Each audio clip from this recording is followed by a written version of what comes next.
आज प्यारे विद्यार्थियों, छात्र छात्राओं, आज हम मौर्य काल के केंद्रीय प्रशासन के बारे में अध्ययन करेंगे।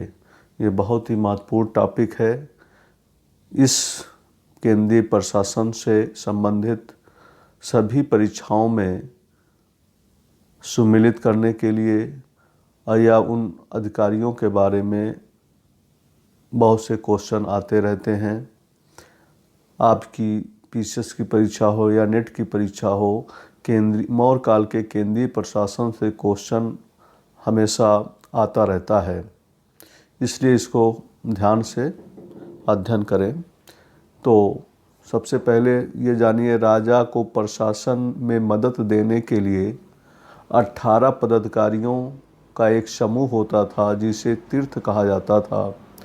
राजा को प्रशासन में मदद देने के लिए 18 पदाधिकारियों का एक समूह होता था जिसे तीर्थ कहा जाता था। ये महामात्य भी कहे जाते थे।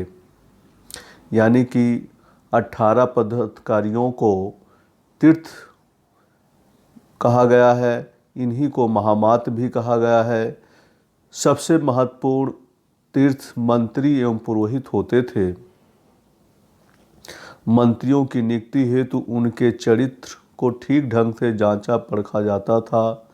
इस परीक्षा को उपदा परीक्षण भी कहते हैं। युक्त तथा उपयुक्त केंद्रीय तीर्थ एवं अध्यक्षों के नियंत्रण में कार्य करते थे। युक्त अथवा उपयुक्त केंद्रीय तीर्थ एवं अध्यक्षों के नियंत्रण में कार्य करते थे। इनके द्वारा केंद्रीय एवं स्थानीय शासन के बीच संपर्क बना रहता था। मंत्रिपरिषद के नीचे द्वितीय श्रेणी के पदाधिकारी होते थे जिन्हें अध्यक्ष कहा जाता था। यूनानी स्रोतों में इन्हें मजिस्ट्रेट कहा गया है। अर्थशास्त्र में चाणक्य द्वारा लिखित अर्थशास्त्र में 26 अध्यक्षों का उल्लेख मिलता है। पहला अध्यक्ष है मुद्रा एवं टकसाल का अध्यक्ष, या इसी को लक्षणाध्यक्ष या छापे खाने का प्रमुख।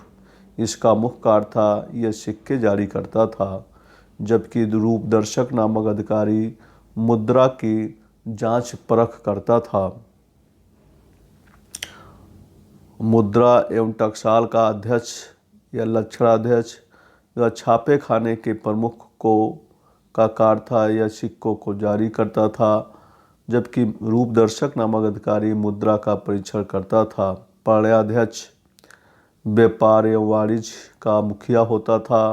पर्याध्यक्ष व्यापार या वाणिज्य का मुखिया होता था, जबकि कुप्याध्यक्ष जो था वो जंगल की वस्तुओं का निरीक्षण करने के लिए अधिकारी होता था।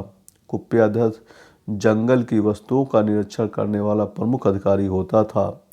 चौथा प्रमुख अधिकारी पौतवाध्यक्ष या माप एवं तौल का अध्यक्ष वाला अधिकारी था। पौतवाध्यक्ष के अंतर्गत माप एवं तौल की पूरी जिम्मेदारी पौतवाध्यक्ष के अधीन होती थी। शुल्काध्यक्ष यह चंगी वसूली के लिए कार्य करता था। शुल्काध्यक्ष चुंगी वसूली के लिए कार्य करता था, जबकि सूत्राध्यक्ष कटाई, बुनाई एवं वस्त्र उत्पादन गतिविधियों का अध्यक्ष होता था। सूत्राध्यक्ष कटाई, बुनाई एवं वस्त्र उत्पादन गतिविधियों का अध्यक्ष होता था।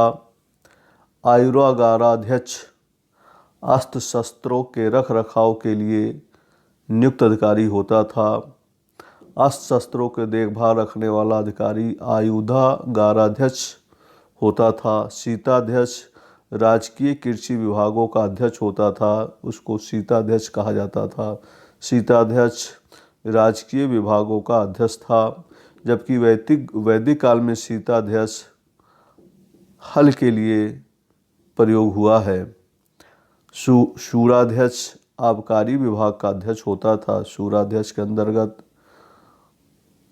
शराब से संबंधित मुखिया शूराध्यक्ष होता था। शूनाध्यक्ष बूचड़खाने का अध्यक्ष होता था। इसके अंतर्गत अवध पशुओं और पक्षियों के संरक्षण का भी कार्य करता था।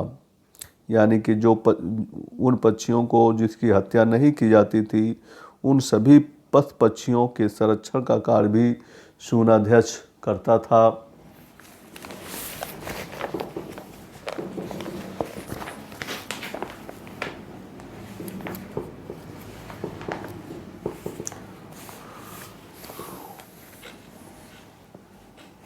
अकाराध्यक्ष ये खानों का अध्यक्ष होता था। अकाराध्यक्ष खानों का अध्यक्ष होता था। विविताध्यक्ष चारागाहों का अध्यक्ष होता था। विविताध्यक्ष चारागाहों का अध्यक्ष होता था। नवाध्यक्ष नौसेना का अध्यक्ष होता था। नवाध्यक्ष नौसेना का अध्यक्ष होता था। गणिकाध्यक्ष वेश्याओं का निरीक्षक होता था।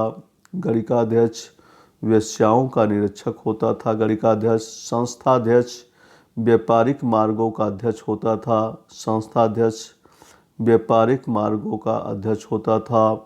ये भी एक मौर्य काल का प्रमुख अधिकारी था। लक्षणाध्यक्ष ये नमक अधिकारी होता था। पूरे नमक की कमान लक्षणाध्यक्ष के हाथों में थी।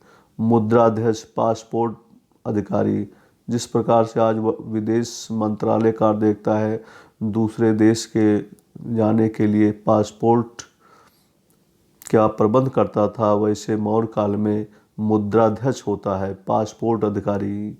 विशेषकर ये रुपयों से संबंधित, इसको मत समझ लीजिएगा। मुद्राध्यक्ष रुपयों का अधिकारी ना होकर यह पासपोर्ट अधिकारी होता था।